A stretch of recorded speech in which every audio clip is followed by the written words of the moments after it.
Good morning, Lifestylers. Paul Kramer coming to you from the Leader Chat Room at Lifestyle's home office in sunny but cold Toronto, Canada. Folks, we don't have any snow yet, but we're going to get to that time of the season pretty soon where we're going to have the snow. But this morning we're all good to go. So great to be with everybody. I've got a great guest lined up today for the Leader Chat Room. Very, very excited about this discussion. But before we get to that, I just want to thank last week's guest, GMD Leah Grivera, for being on the Leader Chat Room with us. Leah, thank you so much for sharing your very inspiring story.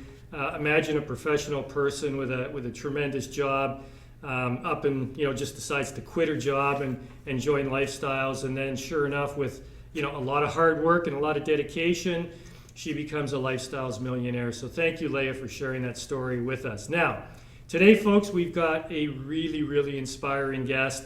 I want to tell you all about her. She joined Lifestyles in October of 2011.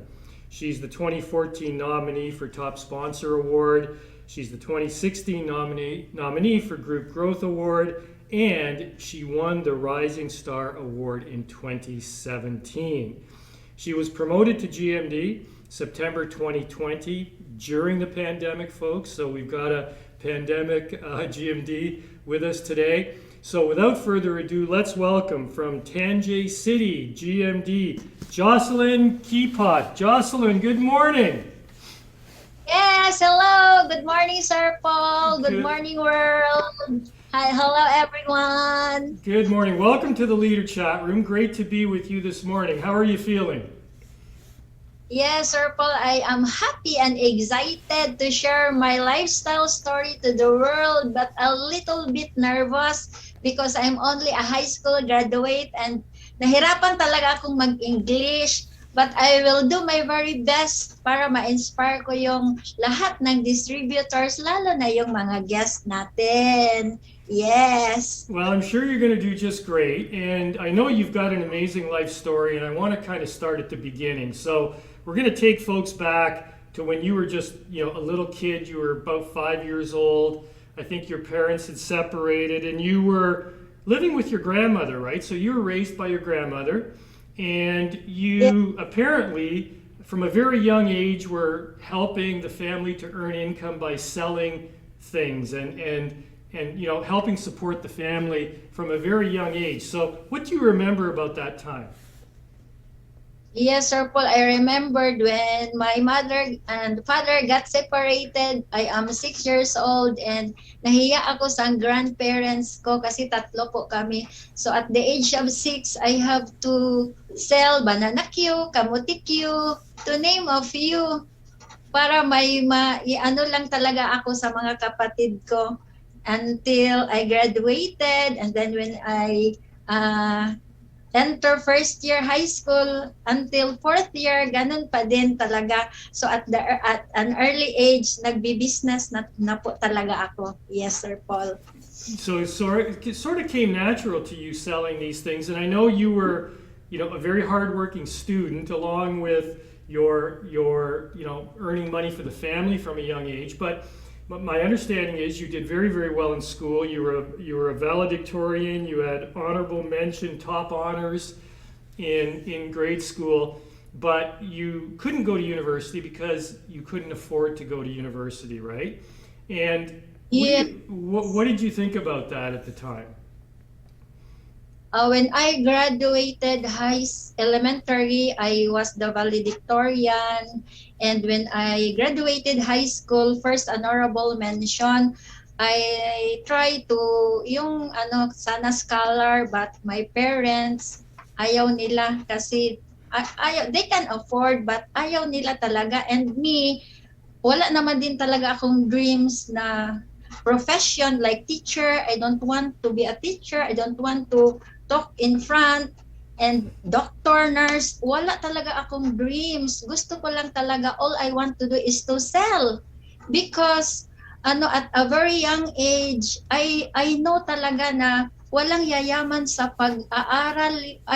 Yun na talaga sa akin. Sabi ko, business, nasa business po talaga yung pera. Walang yumayaman sa pagtatrabaho. Yun po, Sir Paul.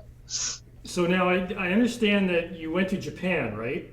Around that time Yes. period, and you spent about 8 years in Japan doing different things. And so what led Yes. you to go to Japan, and what were you doing in Japan for 8 years? First of all, Sir Paul, wala talaga akong to go to Japan because when I was 16 years old, one inferiority complex, hindi ko feel I'm beautiful, I'm sexy. The reason that I go to Manila is that from our town, somebody hired us to go to Manila for free.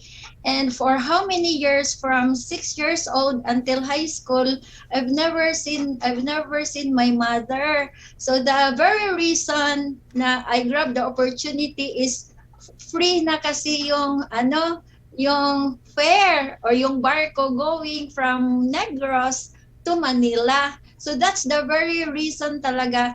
That's why I applied. And then lucky for me, nakuha ako. So I went to Manila, I did the trainings, everything. And then when everything nakapasa ako, hindi na talaga ako pumuntang Japan. So I'm planning, I will not go there na kasi nakita ko na yung mother ko.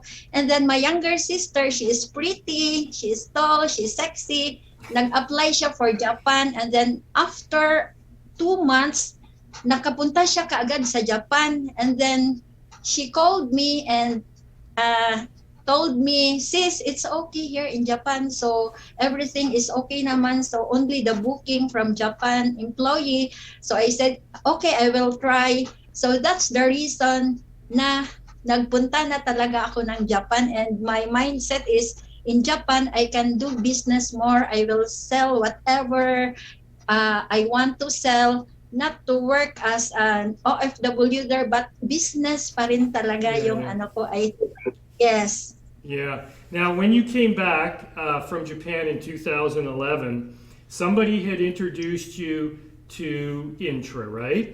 And Yes. they sold you a BT kit. And I know you had this skin condition. I want to get this right, folks. I want to say this right?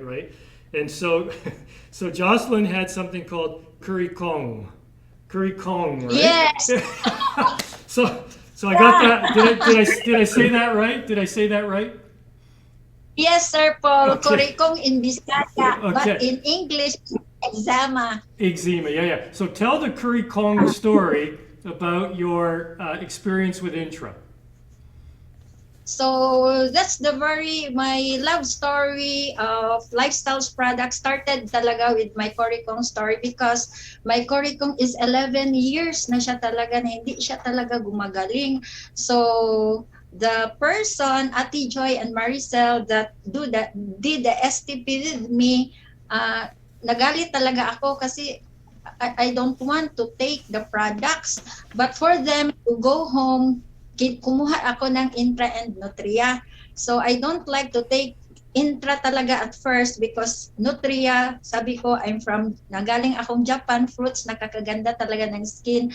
So for them to go home, I took Intra and Nutria talaga.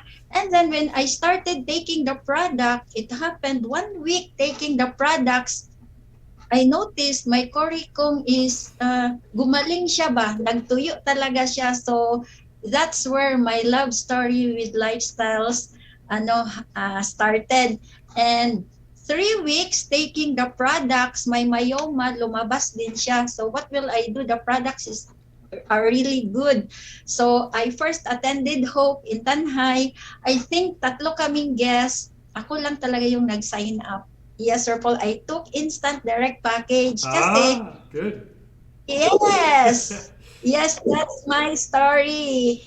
Now, so that got you excited about the products, right? Your curry kong was improving, so your skin is looking great. Now, my understanding is with the business, you got a phone call from somebody who had tremendous results with colon cancer using the product, right? And my understanding, that moment was when you really, really became passionate about lifestyles from a business opportunity standpoint, right? So tell everybody a little bit about how you went from, having great success with the product, because folks, we see this all the time. People start with the product, right? And then Yes. then something changed though, and you heard something that got you very passionate and made Lifestyles your mission going forward, right, in your life. What was that moment, and how did that impact you? From the start naman talaga, Sir Paul, since nagumaling yung eczema ko, yung kurikong ko, and then I have myoma, and then I have a 4-year-old son that has asthma. So imagine, since taking Lifestyles products 10 years ago, September, hindi na talaga kami nakabalik ng doktor until now. So grabe talaga yung product. So doon na talaga nag-start yung mission ko. Lalo na yung the colon cancer. I prayed talaga to God, because from Negros to Cebu, imagine every week we have to travel from Negros to Cebu to attend Hope. Every Thursday. So mga it's 6 to 8 hours every Thursday. So from Negros to Cebu, malayo siya talaga. We have to travel Oslo all the way to Cebu, and I prayed, Lord, I know maraming mga may sakit sa mga places na to. Give me signs, give me somebody na makilala ko to share the mission here in Oslo. So one time when that was my birthday, then Embry Brian told me, saan gusto mong mag-birthday? And I told him gusto ko doon sa Club Ford Med. And after my birthday, when we check out, sabi ko, Daddy, you have friends here. Before check out, can we do home meeting?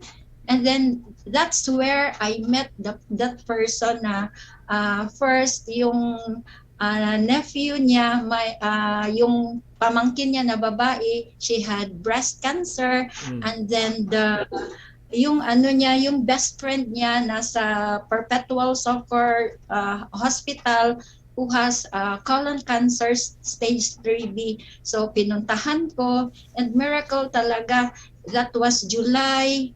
And after 5 years, I've met that person. She cried and I cried also, because hindi ko talaga na tumaba na siya, and she hugged me and she said, "You're my angel, you saved my life." Sabi ko, "What's your sakit pala, ma'am?" Sabi niya, "Colon cancer stage 3B." And I don't know what's that, because first year lang ako, hindi ko talaga maintindihan ano yun. And then she told me, "You saved my life, you're my angel." And then it started talaga, umiyak ako. And then the mission continues. I never stop sharing the products na talaga. Kasi pag yung mission nasa puso mo, hanapin mo talaga siya every day to talk about Lifestyles products and the benefits and the mission talaga, Sir Paul. Right. Well, I've got a picture here I want to show you. So take a look at this picture. And this this picture, do you see it here?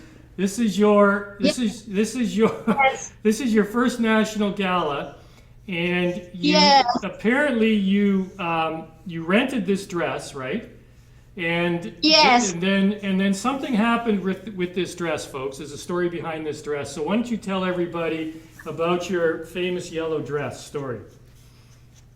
Yes, that was the first time I attended gala, and I am so blessed talaga, because it happened gala and ILC. So double na siya talaga, and I rented my gown. It's 500 pesos only, but the happiness inside is, di ba, Sir Paul, my parents got separated. I never talaga celebrated birthday talaga. No, even candle, no candle, no cake. So during the gala, package na talaga siya, birthday, parang dibuko na, at the same time college ball, kasi and the next day we have the gala and ILC, cocktail and gown talaga. And then of all the attendees, we have dalawa po kaming same gown, same color, same talaga. And I told her, "Wow, from where are you?" Sabi niya, "From Mindanao." I hope she can still remember me. "Hi po, GMD na ako." Yes. So I've got another pic. So folks, this is the first national gala. Jocelyn rents a dress for 500 pesos. Right now, look at this picture, and here you are winning the Rising Star Award in 2017. Now look at this beautiful dress that you're wearing. I bet this wasn't 500 pesos, right? Yeah. What do you think about when you see this picture? You're with Sean and David and GM Chantel. And folks, the Rising Star is a great award because it really does represent somebody who's going to be a superstar in the business.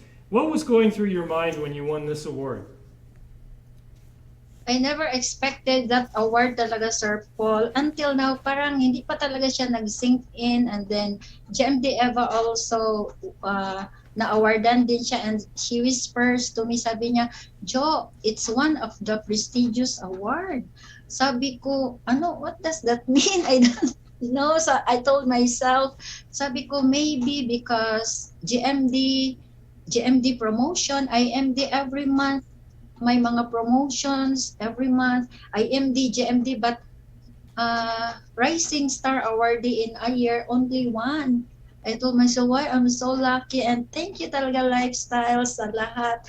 I never expected of all the distributors of 2014, I am awarded as the Rising Star, and it's my privilege talaga. Thank you so much. Nakikita nila talaga yung effort natin, lahat ng mga distributors. Thank you, Lifestyles. Well, it certainly is. It is a great award for sure. And I know that your family is very important to you. I just got a picture here I'd like you to see, which is a picture of your husband Brian and you, and it's kind of a before and after picture. And I know that you often tell the story of your relationship with your husband, and you guys have been through a lot of ups and downs throughout your marriage and into your business. And I'm just saying this because you often tell the story, and I'd like you to just share a little bit about your relationship and how Lifestyles played a very important role in possibly even saving your marriage, right? Tell us a little bit about that, as much as you want to share with us. Yes, thank you, Sir Paul. I am forever grateful to God for pinakilala niya talaga si Lifestyle sa akin, because grabe talaga, from a liability husband, grabe, ang daming bisyo talaga, lahat ng na bisyo mayroon siya, but now turned out to be an asset providing husband. But before talaga, grabe, sakit ng ulo. And masasabi ko lang po, thank you talaga sa trainings, because when I first attended Sir Paul, Big Hope in Negros, that was September of 2011. I've met GMD June Igot. Siya kasi yung closing speaker. Before, I've met GMD Eva, GMD Nera, GMD Des. I've met GMD June Igot first. And the good thing, after that Hope, we had NDSO. Hindi pa ako distributor, but I attended. And there kasi, sabi ni GMD June, if there's one person na hadlang sa Lifestyles business mo, yun yung the person who's sleeping beside you. Kaya yun talaga nag-sink in sa akin. Kaya whatever negativity, grabe talaga, Sir Paul, pag when I invited Hope, syempre I'm new, I'm excited, ako, let's attend Hope. And then the person will say, what's Hope? Because Hope in the Philippines is a brand name of a cigarette. And then Brian will say, Hope? The meaning of Hope, honey, open panty every day. So, grabe talaga, yes! Then, who will join with me? Who will come with me? And ang galing niya talaga ng acronym.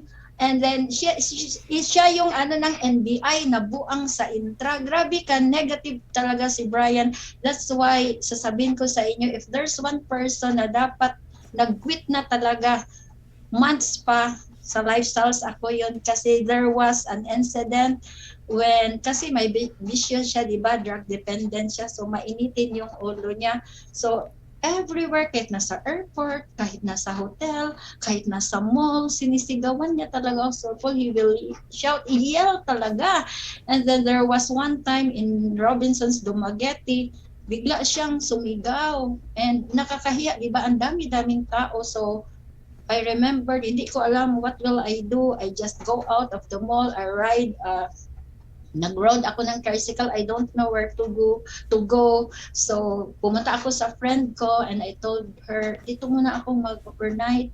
Kasi iba talaga siya. And then there was one time in Ayala, bigla na naman siyang nag-shout. So, it was that time talaga na sabi ko, ayoko na. So, I called my children, Sean and Amber. Lumayas talaga kami. Iniwanan namin siya and natulala ako. I rode a taxi and I told the taxi driver, Kuya, dalhin mo kami sa hotel kung saan. Kasi bago pa kami sa Cebu. So, grabe yung life ko talaga before lifestyle. So, that was when I decided I will quit na lang kasi next day, speaker ako ng NDSO. So what will I do? I told GMD, GMD, cancel mo muna ako mag-speaker kasi nag-away kami ni Brian kasi pag mag-away kami, wala siyang pakialam. He will shout wherever he wants. Wala talaga siyang pakialam. So I told to myself, I will quit na talaga kasi nakakahiya. Di ba kukunin kang speaker sa Hope, sa mga trainings, and then sisigaw siya sa mall kahit saan, sa airport, and then if somebody will saw me, uy, si Jocelyn, sinisigawan lang pala ng asawa, it's not inspiring talaga. So I decided, I will quit na. So, and then I remember one of my downline, 86 ULPL Hazel Lawson, sabi ko, kawawa naman si Ma'am Hazel, I convinced her, but I will quit. Ang dami ko talagang worries. And then, in the morning, Sir Paul, from Japan, a friend called me. And bigla talaga, all of a sudden, she called and she told me, Ga, mag-deliver ka ng intra sa Dumaguete, 3 bitikit. So that time, wala akong dalang dress. From Cebu, nag-commute ako to Dumaguete, nag-deliver ako ng intra. And sabi ko talaga, it's a sign, hindi talaga ako ipakwit ni Lord dito sa lifestyles. And then the journey, nagpatuloy lang talaga ako sa whatever negativity. There was one incident na, Sir Paul, when we in Negros na nag-away kami. It's the mountain and maano talaga siya, malalim. And then he shouts and then he said, if galit ka, i-ano daw niya yung sasakyan sa bangin, italon niya ba? So, Sir Paul, I jumped talaga sa car and yung nakita, I jumped and then Amber is 3-year-old then and Sean was 5 years old. Kasama kami 4. So, nung nakita ako there was one person there, sabi niya, Ma'am, akala ko namatay ka na. Sabi ko, hindi naman. So, what will happen? He drove like that and then I jumped and then nag-atras na naman siya and then I shout, Sean, you jumped. There was a commotion talaga and then mag-ano na naman siya. Tapos, Sean, jump ka din. Sean, jump. But Amber, nakaano lang siya talaga sa papa niya. So, it's almost an hour of that. So, what will I do? Kawawa naman yung mga anak. I ride, nagsumakay na lang ako ulit sa sakyan and we drove maybe 4 hours going to Gihulngan. And pagdating namin sa Gihulngan, nagdiretso talaga ako sa police station. Kasi gusto kong out siya sa house. So the police station called the barangay captain and the barangay captain and told the mga kagawad to pinuntahan siya talaga sa bahay and you know what? Ano sabi niya? Go home or else I will shoot you. Kaya wala talaga. Yes, talaga sa I would go home. Grabe. What will I do? Ganyan siya talaga. But if he's okay, sinasamahan niya talaga ako ng mga STP. We even did 3 home meetings in a day. But when kung makita ko siya, he's not okay na. So we have to go home. Basta yung passion ko talaga, always, I always, dapat talaga mag-STP ako. Mission talaga ako every day. Yes, Paul. Well, here's a picture we've got now of your family today, right? And I mean, look how great your kids look, and everybody looks so wonderful and happy there. It must mean a lot to you to be able to provide with the Lifestyles business for your family. and be able to, have your husband not, be an asset in your, not only in your business, but be an asset in your life. How do you feel about, when you look at this picture, how do you feel about the role Lifestyles has played in your family life now?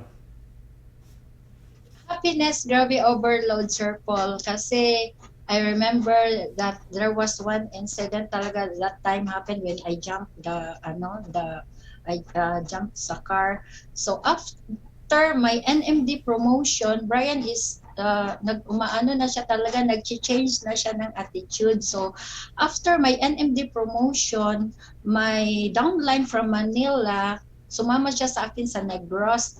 And sabi niya, punta tayo sa Balinsasayaw Lake because that's where Ryan Agoncillo proposed Judy Ann Santos daw. It's mga artista dito sa Philippines. Sabi ko, okay, let's go. And then the way, madaanan namin yung where we did the commotion, the fight. And that happened after 3 years talaga, Sir Paul. And going there, I remember talaga Sean and Amber, sabi, I remember this place a long time ago. Kasi doon talaga yung nangyari, yung nagtalon, I jump, and then akala ko talaga mamamatay na kami kasi paranoid na siya that time. What if ano niya talaga yung car? And then sabi ng mga bata, after 3 years, dumaan kami same place.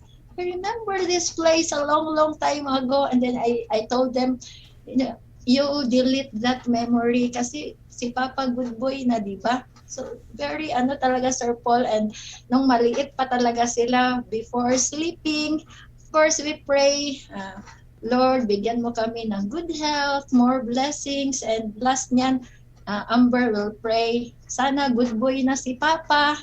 Then days passed, years, and then one night, when tulog kami, and then same prayer, good health, more blessings, more people to help. And then of course, nandoon talaga sa lahat, sana good boy na si Papa. And then God answers our prayers. Why? Di ba good boy na si Papa? Yeah. Ganyan talaga. Ang sarap talaga mag-lifestyles. And, Sir Paul, if hindi ako nag-lifestyles, hindi talaga to mangyayari kay Brian kasi wala namang community na positive people, dreamers who will bring out the best in each other. Only lifestyles lang talaga. And thank you to my GMDs, GMD Eva, GMD Nera, GMD Des, kasi sabi talaga ni Brian, nahiya daw siya, he got shy na already kasi kahit ano daw pasaway yung gawin niya, hindi daw nagagalit yung mga GMDs, GMD Eva, hindi sila nagagalit sa akin, Mami, love nila ako. Kaya little by little, na-change siya talaga, Paul. Thank you talaga sa lifestyles. Well, you've had a lot of blessings, there's no doubt about that. And we've got a picture here of your beautiful house. I just want to show everybody this amazing property that you have, this house that you built and you live in now. And you've had so many blessings. Like we've got more pictures here. Let's just go through all the success that you've had in your travels and all of the things that you've been able to accomplish. I mean, you've got 2 houses that you rent. You've got a condo in Cebu. You've got a condo in Manila. You've got this beautiful 5-bedroom luxury home on Millionaires Row that you live in. When you think about all of that and all of these blessings that you've had from Lifestyles, and when you think about where you came from, being raised by your grandmother and all of the things that you've gone through in your life, what do you think of your journey so far with Lifestyles? Grabe talaga yung journey ko. Lifestyles business is simple but it's not easy, but it's all worth it talaga. Before, I slept 4 hours a day only. And syempre, mahirap lang. This is the best opportunity. Bakit tagalan mo? Bakit ka nakikita ko kasi nandito na lahat healthy, magiging wealthy ka and you can help more. So, grateful din ako na because there's no other company that will yung tuturuan ka about assets because sa totoo lang po, Sir Paul, nung OFW ako sa Japan, I earn millions also. I earn millions because I work hard. I'm a businesswoman. But there, in traditional business or OFW, wala kasing magtuturo sa atin how to build our assets. And pag active income, income stops when we stop working. So dito sa lifestyles, na ano ko talaga yung income ko because of the guidance. Tuturuan tayo ng mentor natin. Yeah, before, I rented 3 times, palipat-lipat, palipat-lipat, but with lifestyles, yan na po yung mga naano ko talaga. Ang sarap-sarap talaga ng feelings. It's all worth it talaga. Yes, Sir Paul. Well, Jocelyn, it's been amazing to have you in the leader chat room to tell your story to everybody. It is truly inspiring. You came from such a tough upbringing, not being with your own parents, and I know it was hard. And everything you've gone through has been very, very amazing. And I know your success that you have today is really just the beginning, right?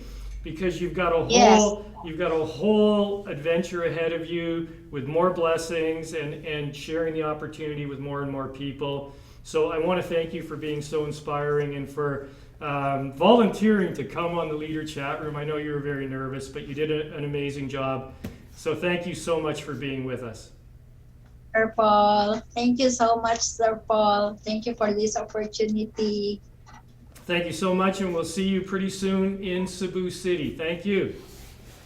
Yes, thank you. Bye-bye. There she is, folks. GMD Jocelyn Quipot from Tanjay City. Great to be with us today. What an inspiring story, and her message is very simple.